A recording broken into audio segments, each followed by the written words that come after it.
Arthur Neddy Smith was probably the most notorious criminal in Sydney's history. This was partly because he was a vicious killer and a friend of notorious policeman Roger Rogerson, and partly because the height of his career coincided with a burst of media interest in organised crime and corruption in Sydney.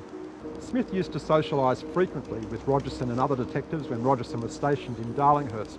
There were lots of long, boozy lunches.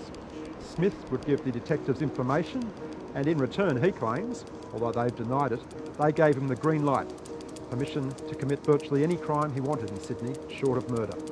The most notorious point in the relationship occurred in 1981, after Neddy Smith had befriended a young heroin dealer named Warren Lanfranchi. Lanfranchi proceeded to fall out with Rogerson for reasons that are still debated. One theory is that he ripped off a drug dealer who was being protected by police. Another is that he pointed a gun at a policeman on a separate occasion.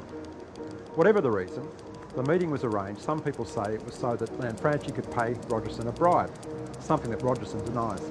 Rogerson asked his mate Smith to bring Lanfranchi to the meeting here in Dangar Place, Chippendale.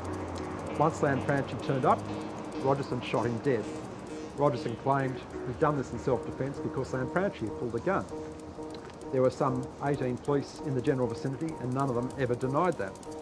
Well, this event created enormous public interest. There was a coronial inquest, and at that inquest the jury declined to say that Rogerson had shot Lanfranchi in self-defence. For years after the shooting, Lanfranchi's girlfriend, Sally Ann Huckstep, claimed that he'd been murdered. She also made allegations about the corrupt relationship between Neddy Smith and Roger Rogerson, which was not public knowledge at the time. In February 1986, late one night, Huckstep received a call from a heroin dealer and she went out. She was found the next day here in Centennial Park. She'd been brutally murdered. Smith later boasted in jail that he'd done the killing. He was tried for that, but he was acquitted.